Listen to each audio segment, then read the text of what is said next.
Listeners, are you ready for your monthly literary adventure? We now have the BFF Book Club.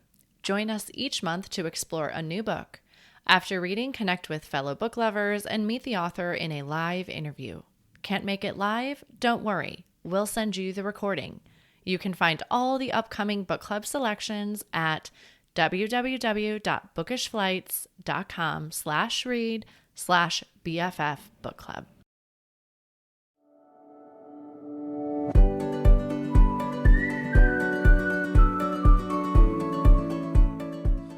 Hi, I'm Kara Infante, and this is Bookish Flights. In each episode, I chat with one bookish guest as we take some time to sample and savor the pairing recommendations from their bookish flight. We hope to give you suggestions to cultivate your TBR list and nurture your leisure time through books. In today's episode, I am chatting with Debra Borchert. Debra has had many careers: clothing designer, actress, TV show host, spokesperson for high-tech companies, marketing and public relations professional, and a technical writer for Fortune 100 companies. Her short stories have been published in anthologies and independently. A graduate of the Fashion Institute of Technology, she weaves her knowledge of textiles and clothing design throughout her historical French fiction. Her work has been honored with Historical Novel Society Editor's Choice, Publishers Weekly, Booklife Editor's Pick, and many other 5-star reviews. Debra is the author of Her Own War, and I'm excited to have her on the show today. Thank you. It's a pleasure and an honor to be here because you have had some great guests, and I have learned so many new books that I wouldn't have found otherwise. So it's a pleasure to be here. Thank you. I am so glad to hear you say that because I have also learned of a lot of new books myself. My TBR is never ending. Is yours like that?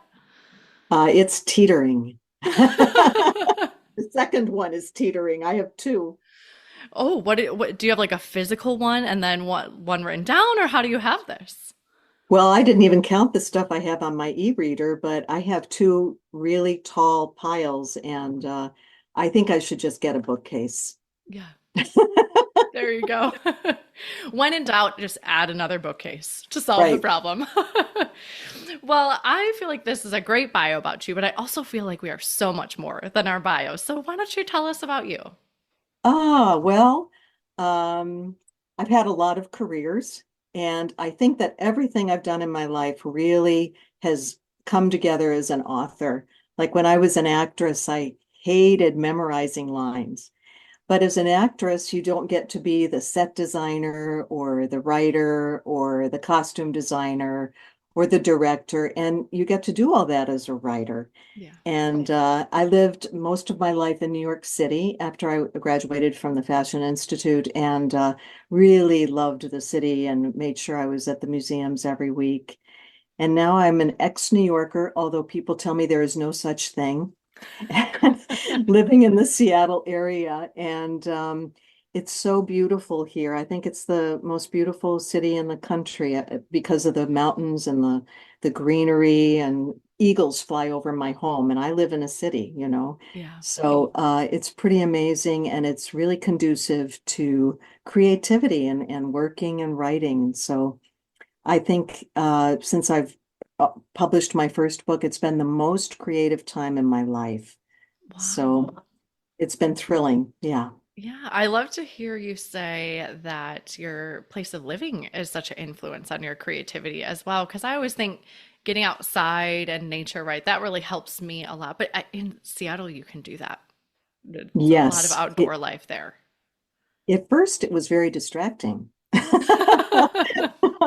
it was so pretty, but now I just feel it. And when I need to think, I walk away from my desk and look over a lake and these beautiful trees. And as I said, I see eagles, and it's inspiring. It's like giving back to the beauty that's been given to me. So Yeah, I wonder if the native, like Washingtonians, still get mesmerized by the eagles. Because I was the same way for the 1 year we lived there. And I'm like, oh, look at kids, it's a bald eagle, and like, but I wonder if someone that is raised there, like, this just becomes old hat to them. Like, oh, we see them all the time and this is normal. I don't know. I mean, when I lived in New York, I still stood in awe of the Empire State Building. Yeah. So I guess it's how you perceive it, but Mount Rainier is not always out. There's this phrase in New York, in Seattle, the mountain's out today. And I think that Seattleites really do appreciate that. Yeah. And then Yeah. when it's clear, it's beautiful. It's stunning. Spectacular. It's called the Emerald City for that. Yeah. But it's gotten very crowded. We have terrible traffic. Don't come here. And it rains a lot. Actually, it gets less rain than New York City. Oh, Can you believe it? interesting. Okay. Yeah. But we have many more gray days. Yeah. So that's conducive to reading and writing. I believe we might be the first number one in the country for readership. Oh, that's Yeah, amazing. I could be wrong about that, but I think I read a study about that 2 or 3 years ago. Yeah, I just sent out my newsletter this morning and it was about how fall is the coziest reading season in my mind. Was like the Mhm. title and kind of my first intro paragraph because when those temperatures drop and it's gray, you're like, oh yeah, cozy blanket, warm drink. I'm set. Perfect. Yeah, absolutely. Well, out of all these careers you've had, you are now an author. Hmm. And so you have your or Her Own War that has come out now. Can you tell the listeners about it that might not have read it yet? Okay, so Her Own War is the third in a series. It's called the Chateau de Versailles series. And the first is Her Own Legacy, the second is Her Own Revolution, and the third is Her Own War. And each of those books covers a certain part of the French Revolution, which went on from 1789 to about 1799. Oh, So this is kind of the tail end of it when Napoleon is coming into power. And Genevieve is very strong-willed. And her best friend, who is a formerly enslaved African, is kidnapped. And Genevieve dresses as a man to help rescue her. And somebody turns Genevieve in. And the punishment for dressing as a man in 1794, I think, was 8 months in an insane asylum because you had to have been insane to do such a thing. yeah. And they shave your head. And Genevieve says, how much sense does that make? Because they make me look more like a man Yeah. without hair. Yeah. So her husband is frantic because he wants to get her out of there and he trades his freedom for hers. And he is forced to be part of Napoleon's army. And it's not just any old place he's sent to Egypt. So what was thrilling for me in this book is that I not only covered France and all the things I love about France, but luckily I had been to Egypt. And for writers, it's really important to go to the place of the setting because I, to this day, remember the fine sand gritting in my teeth. And Wow. you cannot get that from Wikipedia or any research books, just as I couldn't get the smell of the mud of the Loire from books. You have to go there and you have to experience it. And also camels, they're there, they're a big part of Egypt. And I had ridden a camel and I remembered that. So it was very thrilling to me to put all that together. So it's a great fun book, but also a lot of tension. Yeah. Well, and you did such a good job that I felt like I was put back into that time. And it was Mhm. so relatable in the sense of like, well, I would be the same way, right? I would be frantic or I would be like questioning why you put me in an insane asylum and shaved my head. And it just, you wrote it so beautifully. Oh, thank you. Thank you. Yeah, and I haven't been to Egypt, but I have been to Africa and we rode a camel. And that whole scene where they first get on the camel for the first time, I was like, yeah, that's what it felt like. Like I was gonna tumble over when it went to stand up. Like, Yeah, yeah. so that was really cool. So when you chose this, obviously this is the third book in the series, but do you choose your settings of your book or what you wanted to write on based off places you had been, or did you go after the fact? Well, the first book I got the idea when my husband wanted to go down to the catacombs. He's a doctor. Okay. And I thought it was only fair because he had gone to the perfume museum. So I didn't really want to go to the catacombs, but we did. And it was really creepy. But he was mesmerized being a doctor. He was, identifying the bones and everything. And I was thinking, oh, this is just a big Halloween decoration. And I was kind of tuned out and I was kind of looking into the distance. And a lot of writers think in like little movies. And I saw this boy dressed in rags having an argument with this very wealthy man in 18th century clothing. And I just started writing. And that's in the first book. And this creepy place that I went to was the setting for the first scene that I wrote. Okay. So when I was in France, I had also visited Versailles, which is very important because my question about why I decided to write these books is I wanted to know why the French Revolution was one of the bloodiest in history. And I didn't understand it until I went to Versailles and I learned that 6,000 women marched in the pouring rain on an October day, probably without, certainly not raincoats, but maybe just Yeah. a shawl, because their children were starving. And the nobility was using flour to powder their wigs. So that's just one instance of how there was such a big difference in income. And so I went back to France when I knew that I had to include the Loire Valley because that's where the estate is. And I didn't know anything about the river, but I learned a great deal. And um, I really can't write unless I have been there. And I'm very, very fortunate to have been able to go to those places. Yeah. But they do imbue things in me. And these characters, I mean, I don't know where they come from, but they come to me when in those settings. Yeah. So. I've had other authors come on and say it's like it just gets a hold of you, right? It's this idea, and then it won't go away. Right. Yes. That's a gift you Uh, all have. I love that for you. it is a gift. I don't consider it a talent. Yeah. But I do think that this happens to many people, but they don't pay attention to it.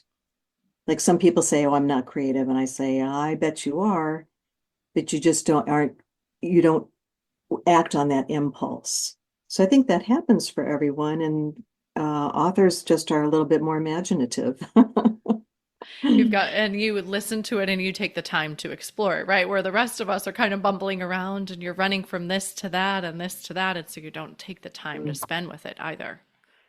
When I was in the Loire, I was touring a chateau, and I specifically went there because they have a dungeon, and not many allow you to go into the dungeon. And while I was there, there were some children, and they thought it was really fun to jump in front of me every time I was taking a picture.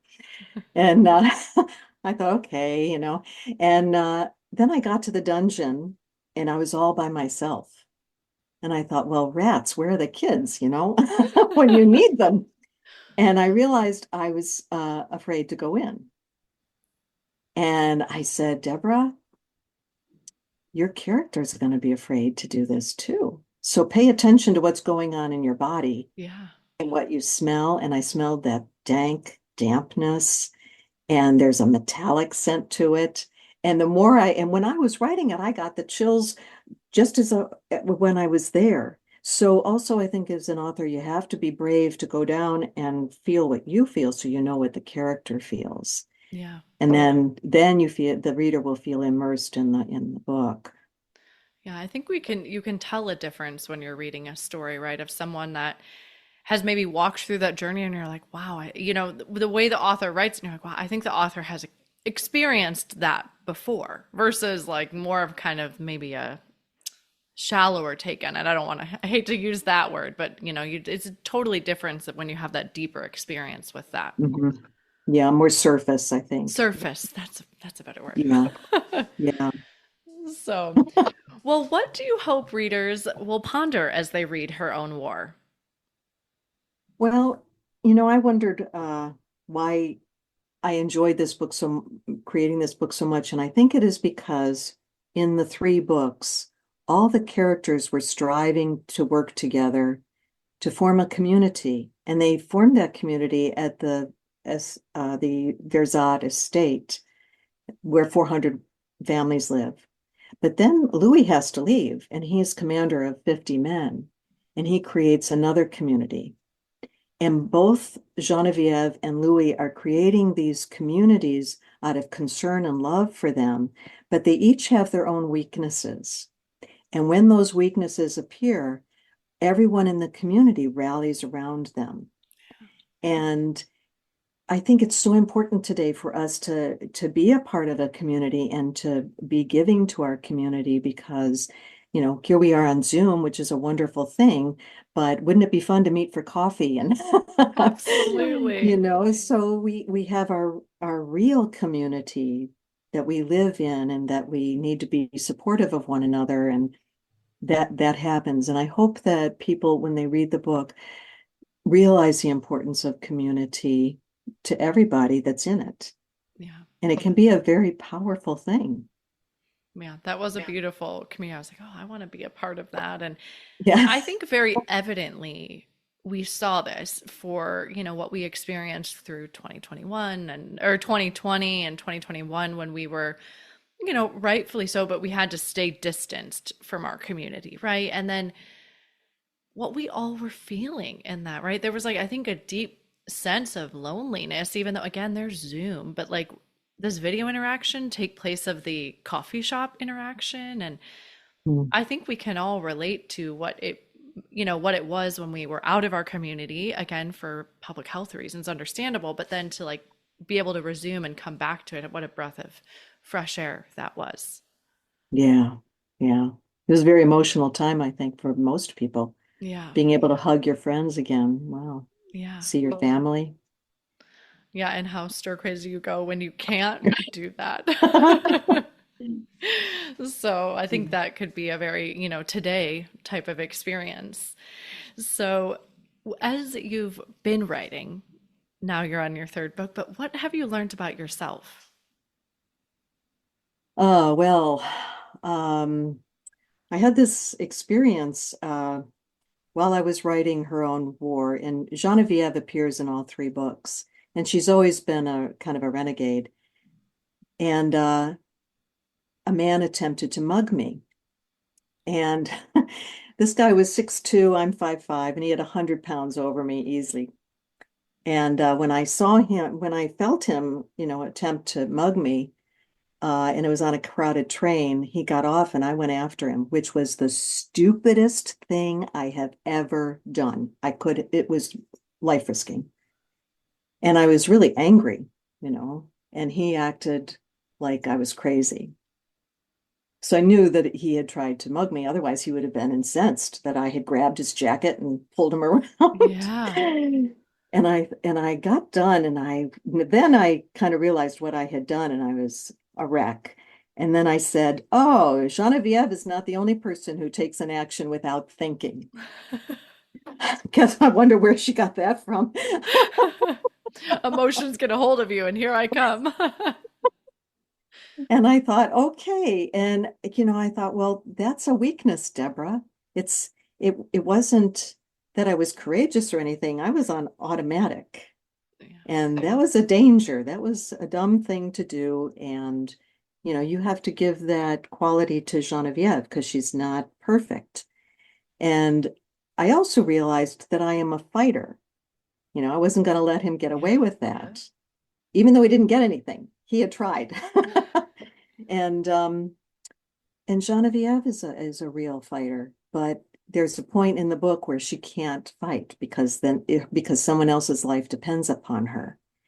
And it was humbling to me to write that for her because I said, I've got to start thinking instead of just acting.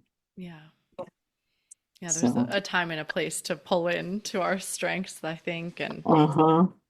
yeah, so Yeah. had you already written that into her character, and then like when did the mugging like in time frame, when did that happen? I had finished the first draft Okay. and I hadn't made her um, realize that she couldn't fight anymore. Okay. And then after that, there's a very vulnerable scene in which she has a meltdown. And after the mugging, and my husband was there too, um, and after it, I kind of had it wasn't a nervous breakdown, but I was shaking and, Yeah. very The upset. adrenaline part of it, probably. Yeah, interestingly, the adrenaline didn't hit until after, which made me understand that that was automatic. It was a kind of from the reptilian part of your brain. Yeah. Just, you know, um, so I thought those were very important things to put in her character Okay. because she doesn't have those in the second or the first book. Okay. Yeah, I was just wondering if you Yeah. had kind of written this character that was very similar to you and then you realized it after this happened. So I was like, oh, I wonder what order that happened in. Yep, it was afterwards. Yeah. And I was embarrassed to admit it. Well, But I'm it fairly is as correct. humbling sometimes, right? Yeah. So which Yeah. one has been your favorite book to write? I think Her Own War, Okay. simply because it all came together and all my characters were there and I just love them. I really miss them. Yeah. And someone asked me, can't you do another one? And I said, well, I guess I could do the kids. Yeah. Well, listeners, she also included some fantastic recipe cards with the book that I got, and I thought Oh, that was so fun because you could take yourself on a culinary journey through the Loire Valley as well. yeah. I wrote a companion cookbook and having this imagination, one of the things I do is I make soups quite frequently because it gets me away from my computer. I go downstairs, I chop, I think, and then I come back with an answer to what I've been working on. And I put the soups recipes in the books because it was such a cultural essence of the time because people had very little food. And also they had to feed large numbers of people. So one day, Madame Boiron, she's Tante Nicole in Her Own War, came to me and said, Deborah, we think you should put a cookbook together of all our recipes. Wouldn't that be wonderful? Then you can share our community with everyone. And so I said, yeah, okay. Yeah. So I did, yeah, and that was great fun. And it also got me to understand the characters more because Henri's mother um, loves him very dearly, and she's his milk mother. She's not his birth mother. And when I asked her why Henri just loved her white bean soup, she said, time. And I didn't know if it was Time or Thyme, Yeah. but could have been both. And, she was so dear when she talked to me about that. And Sister Magali added pears that grew on the estate to the butternut squash soup because she has 18 orphans and she wanted to add a little sweetness to her life, to their lives. Yeah. And it helped me understand my characters even more. It was really a lovely experience. Yeah. Wow. I have not had someone have a companion cookbook. So I'm like, this is so neat how it enhanced your characters as well. And Mm. I just love that. I love that Thank twist to you. it. Yeah, thank you. Are you working on any current projects now? Yes, and I was just working on a cookie recipe for that one. Um, it's a later in life romance that takes place in Alsace in a Christmas market, and it's called His Last Christmas Gift. Okay. And she meets another nun who makes these fruit and nut cookies. And I realized, I said, Deborah, you've had nuns in every single one of your books and a couple of priests here. What's up with that? It's but it's been really fun to work with those iconic characters, Yeah, make them a little different than what you thought they should be. that's At least mine are. yeah, I love that. And I just love that aspect of the culinary part because I have been victim of being the person that like does not call myself creative, but cooking for me is how I always think of it as like you're loving your family, right? And so this in your way is like you're loving your characters, right? This is what I can put forth. It comes from my heart and I can nourish you and I can feed my family. And in the same way, it's like nourishing your journey with your characters. Yeah. Yeah. Let's switch gears a little bit and let's talk about who you are as a reader. What genres do you enjoy reading? Well, it goes without saying that I love historical fiction, Me too. but uh, I like relationships between women and their families. I don't know what they would call that, but I also like cozy mysteries, not for the murder, but for the characters, Yeah. because they're usually so kooky and fun. And anything that occurs in France or Italy, I'm on it. Yeah. Yeah. I love that. Well, how in your busyness do you find time to read? Oh, cat's pajamas. Well, uh, I have a dog, and she likes to lie on the bed with me at night, and my husband plays the saxophone every night. And so he serenades us and I read. So That and sounds like the sometimes most idyllic reading evening ever. and sometimes he's so good, I have to stop and listen to him. And then I run downstairs and say, honey, that was a really good one. Yeah. And then I run back up and finish reading. And so that's a special time. But I listen to books on audio books when I'm Sure. driving. That's the only time I've ever gotten a speeding ticket, and it's all Janet Ivanovich's fault. Uh, I don't think many people could say that. But yeah, Yeah, yeah, that's great. Well, you have also been so gracious to bring a book flight with you today. So, can you tell us a bit about how yes. you chose these books? Well, I have such an interest in the French Revolution, and there haven't been many books written about them.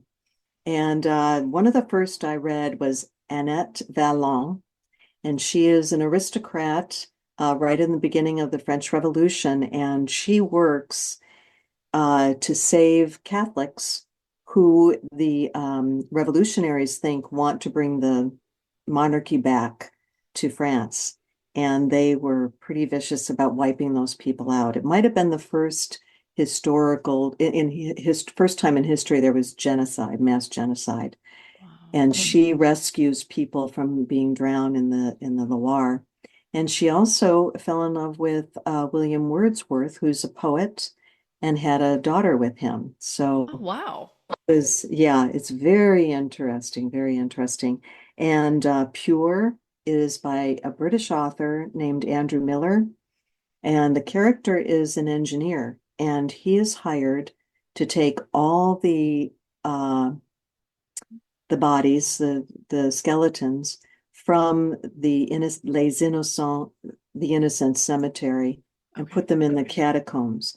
And I learned that the catacombs are only about one of 185 miles of tunnels beneath Paris. Wow. So, yeah. And he had the job of taking all that down and destroying the cemetery. And he's in, no pun intended, but grave danger. And I don't want to spoil the mystery Yeah. for that one. And then the third one is very interesting. You know how many of us wonder, like, how did this person get this idea? When I was living in New York, I was reading the Wall Street Journal, and they had this wonderful article about how somebody had found a heart suspended in clear liquid in a crystal jar. And they did a DNA test, and they found out that it was Louis the 16th and the Queen's son. So it would have been Louis the 17th, who never got to reign. And he did not survive childhood because he was in a prison.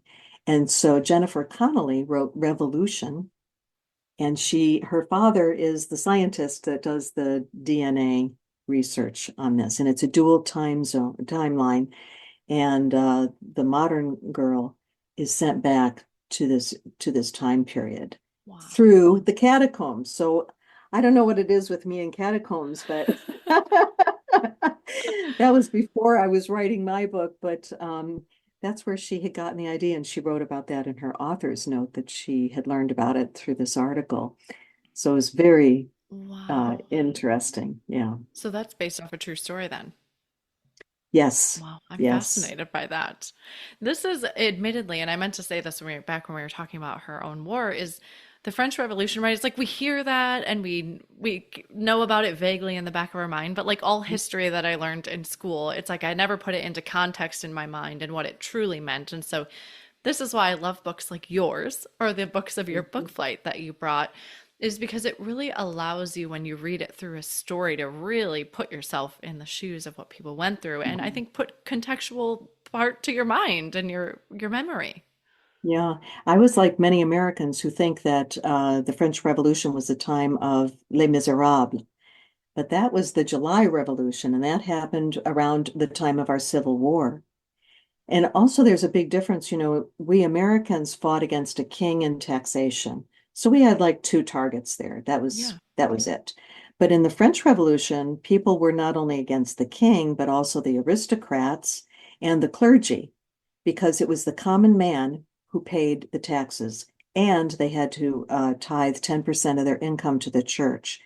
And people were starving to death. I mean, they had unbelievably horrible experiences. And when they got angry and revolted, they didn't stop.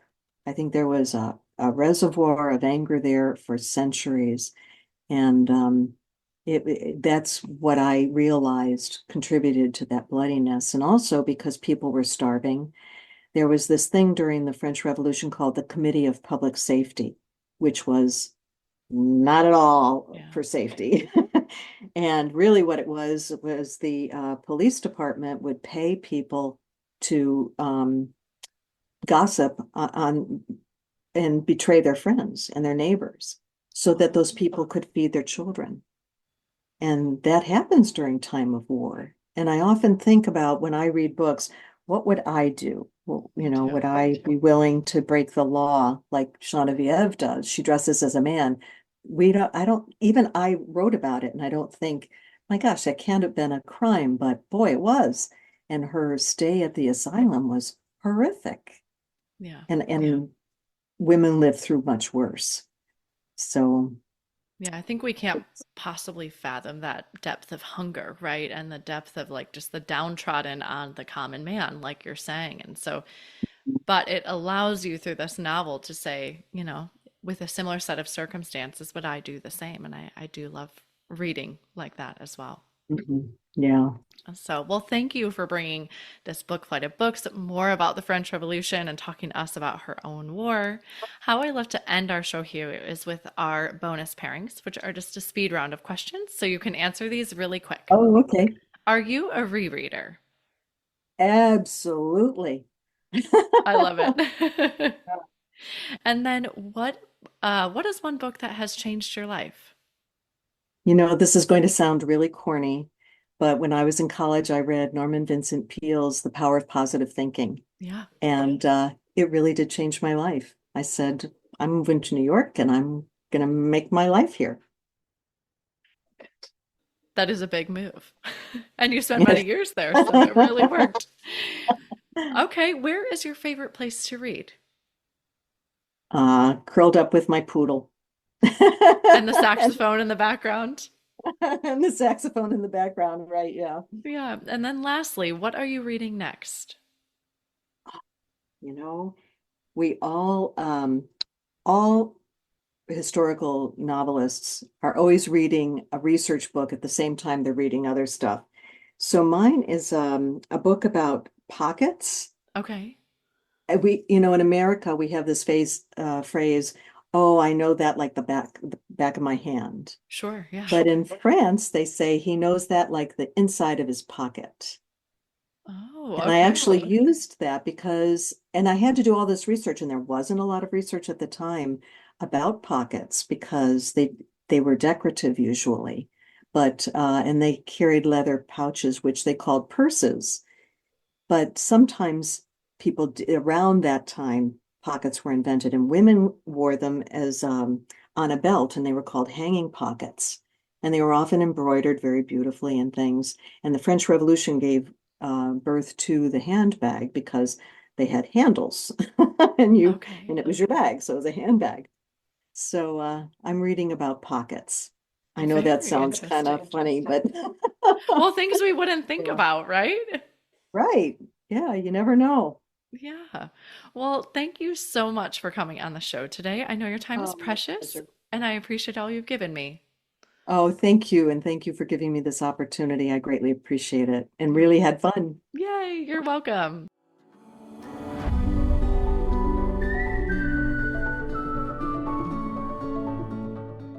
Thank you so much for listening to this episode today with Debra Borchert and her book flight of books on the French Revolution. We'd love to hear what other books you'd pair with this book flight at bookishflights.com. That is also where you can find more information about today's book flight or other books that we talked about.